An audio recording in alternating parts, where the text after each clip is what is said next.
Chapter 2. Making happiness for Mamsie. And so, the minute her mother had departed for the minister's house next morning, and Ben had gone to his day's work chopping wood for Deacon Blodgett, Polly assembled her force around the old stove, and proceeded to business. She and the children had been up before time that morning to get through with the work, and now, as they glanced around with a look of pride on the neatly swept floor, the dishes all done, and everything in order, the moment their mother's back was turned they began to implore Polly to hurry and begin. "It's most 11 o'clock, said Joel, who, having no work to do outside that day, was prancing around wild to help along the festivities. "It's most 11 o'clock, Polly Pepper. You won't have it done." "Oh, no, 'tisn't either, Joe," said Polly, with a very flushed face, and her arms full of kindlings, glancing up at the old clock as she spoke. "'Tisn't but 9:15. There, take care, Phronsie. You can't lift off the cover. Do help her, Davy."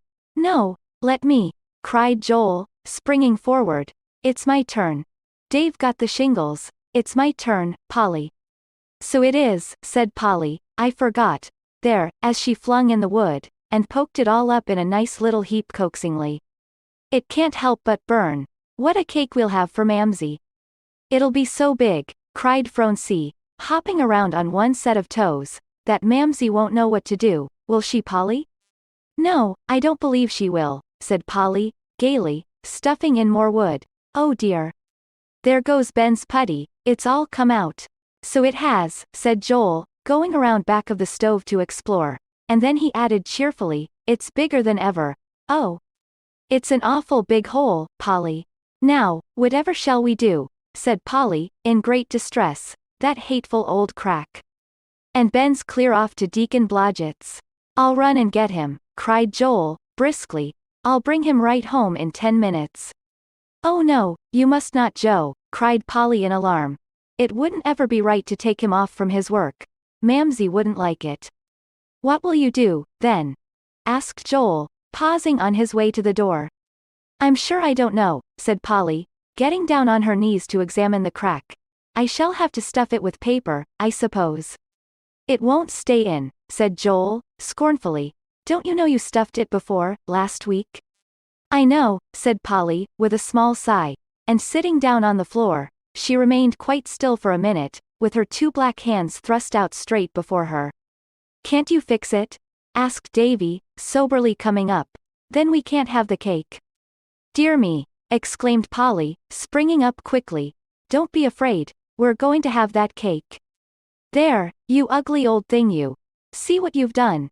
As two big tears flew out of Phronsie's brown eyes at the direful prospect, and the sorrowful faces of the two boys looked up into Polly's own for comfort. "I can fix it, I most know. Do get some paper, Joe, as quick as you can." "Don't know where there is any," said Joel, rummaging around. "It's all tore up. Except the almanac. Can't I take that?" "Oh dear, no," cried Polly. "Put it right back, Joe. I guess there's some in the woodshed." "There isn't either," said little Davy, quickly. "Joel and I took it to make kites with." "Oh dear," groaned Polly. "I don't know what we shall do. Unless," as a bright thought struck her, "you let me have the kites, boys." "Can't," said Joel. "They already flew away, and torn up." "Well now, children," said Polly, turning round impressively upon them, the effect of which was heightened by the extremely crocky appearance she had gained in her explorations, "we must have some paper, or something to stop up that old hole with some way, there." "I know," said little Davy, "where we'll get it. It's upstairs." And without another word he flew out of the room, and in another minute he put into Polly's hand an old leather boot top, one of his most treasured possessions. "You can chip it," he said, "real fine, and then it will go in." "So we can," said Polly, "and you're a real good boy, Davy, to give it. That's a splendid present to help celebrate for Mamsie." "I'd had given a boot top," said Joel, looking grimly at the precious bit of leather which Polly was rapidly stripping into little bits. "If I had anything else, but I don't have anything." "I know you would, Joey," said Polly kindly. "There now, you'll stay, I guess." As with the united efforts of the two boys, cheered on by Phronsie's enthusiastic little crow of delight, the leather was crowded into place, and the fire began to burn. "Now boys," said Polly, getting up and drawing a long breath, I'm going over to Grandma Bascom's to get her to tell me how to make the cake, and you must stay and keep house. I'm going to nail, said Joel, I've got lots to do. All right, said Polly, tying on her hood. Froncie'll love to watch you. I won't be gone long, and she was off. Grandma Bascom wasn't really the children's grandmother.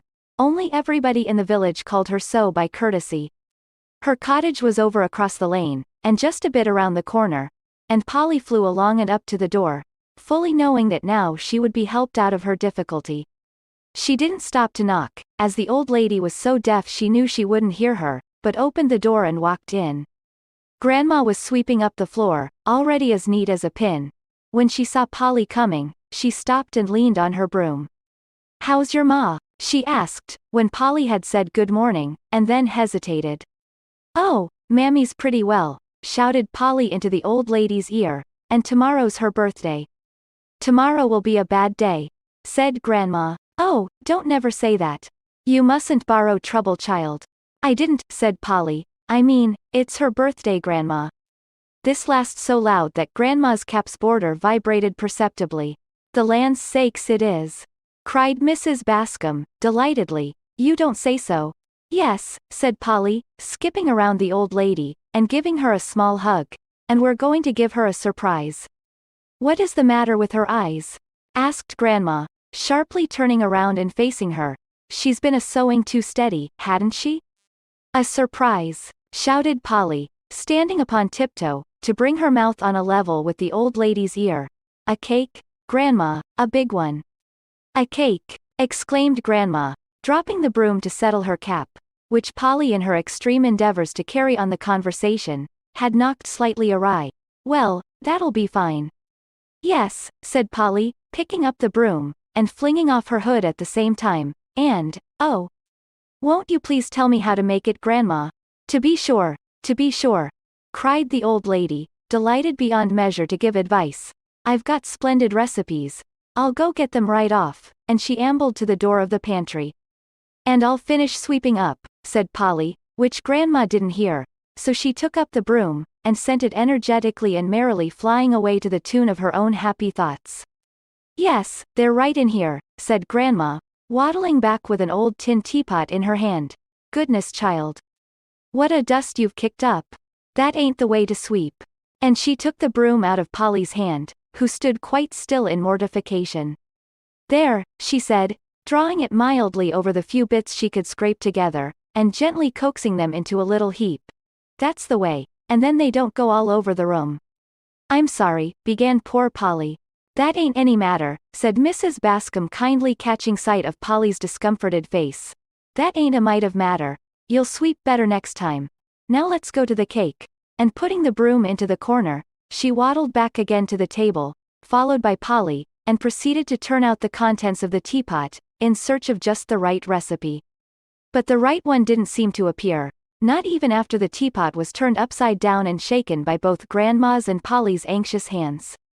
Every other recipe seemed to tumble out gladly and stare them in the face, little dingy rolls of yellow paper with an ancient odor of spice still clinging to them.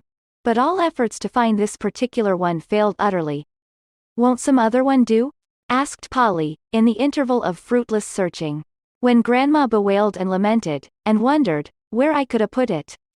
No, child, answered the old lady. Now, where do you suppose it is? And she clapped both hands to her head, to see if she could possibly remember. No, child, she repeated.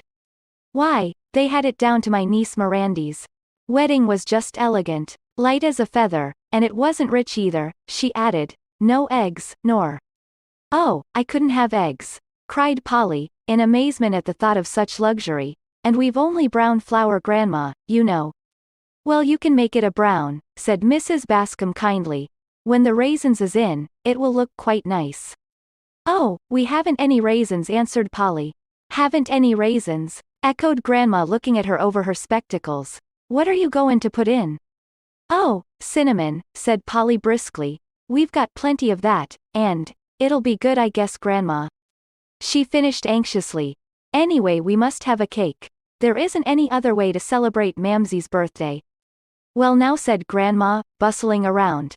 I shouldn't be surprised if you had real good luck, Polly. And your ma will set ever so much by it. Now, if we only could find that recipe. And returning to the charge, she commenced to fumble among her bits of paper again. I never shall forget how they eat on it. Why, there wasn't a crumb left, Polly. Oh dear, said Polly, to whom Mirandy's wedding cake now became the height of her desires. If you only can find it. Can't I climb up and look on the pantry shelves? Maybe it is there, said Mrs. Bascom slowly. You might try. Sometimes I do put things away so as to have them safe. So Polly got an old wooden chair, according to direction, and then mounted up on it with Grandma below to direct. She handed down bowl after bowl, interspersed at the right intervals with cracked teacups and handleless pitchers. But at the end of these explorations, Mirandy's wedding cake was further off than ever. It ain't a mite of use, at last said the old lady, sinking down in despair, while Polly perched on the top of the chair and looked at her. I must have give it away. Can't I have the next best one then? Asked Polly despairingly, feeling sure that Mirandy's wedding cake would have celebrated the day just right. And I must hurry right home. Please, she added, getting down from the chair and tying on her hood, or Francie won't know what to do.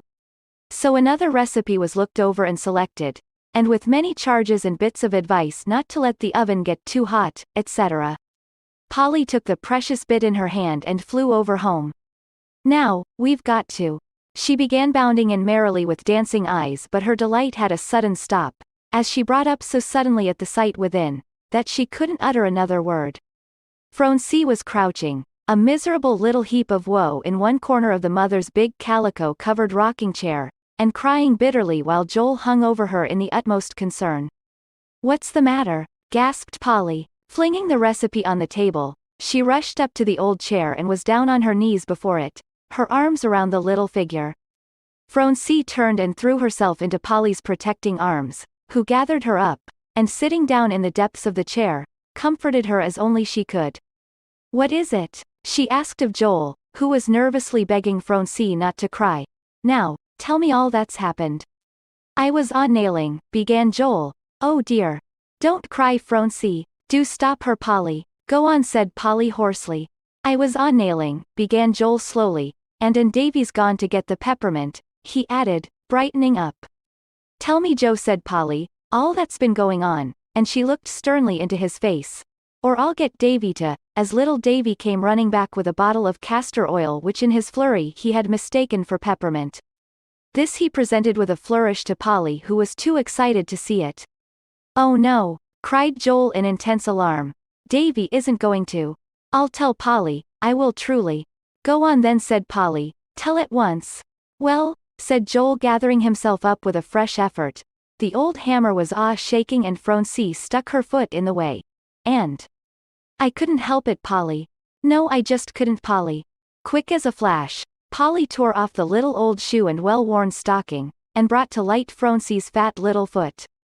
Tenderly taking hold of the white toes, the boys clustering around in the greatest anxiety, she worked them back and forth, and up and down. Nothing's broken, she said at last, and drew a long breath. It's there, said Phronsie, through a rain of tears, and it hurts, Polly. And she began to wiggle the big toe where around the nail was settling a small black spot. Poor little toe, began Polly, cuddling up the suffering foot. Just then, a small and peculiar noise struck her ear, and looking up she saw Joel, with a very distorted face, making violent efforts to keep from bursting out into a loud cry. All his attempts, however, failed, and he flung himself into Polly's lap in a perfect torrent of tears. I didn't mean to, Polly, he cried. It was the ugly, old hammer. Oh dear, there, Joey dear, said Polly, gathering him up in the other corner of the old chair close to her side. Don't feel bad. I know you didn't mean to.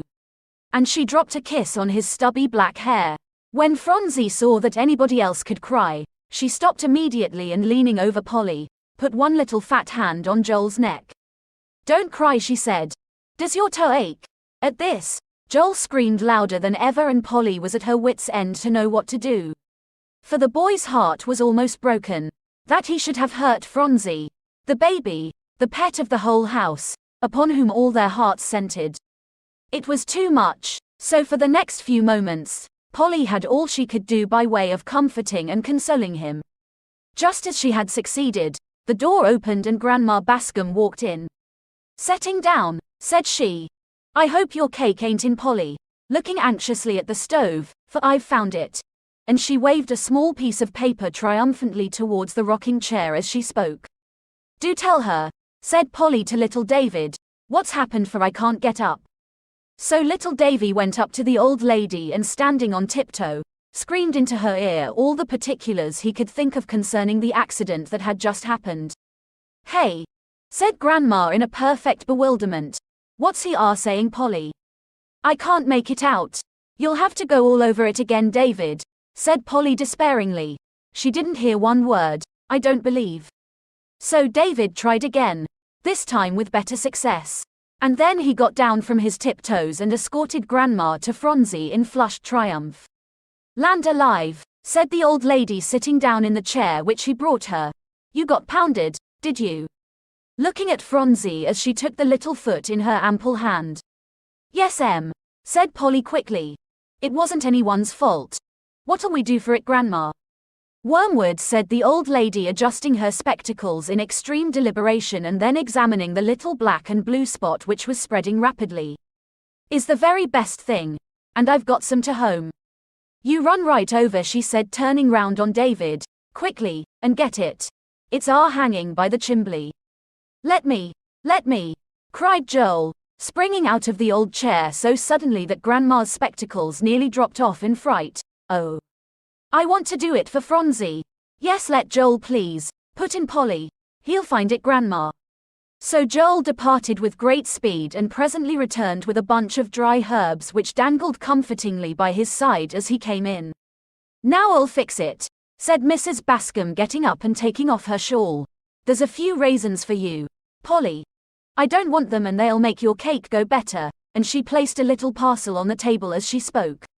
"Yes, I'll put it to steep. And after it's put on real strong and tied up in an old cloth, Phronsie won't know as she's got any toes." And Grandma broke up a generous supply of the herb and put it into an old tin cup which she covered up with a saucer, and placed on the stove. "Oh," said Polly, "I can't thank you. For the raisins and all.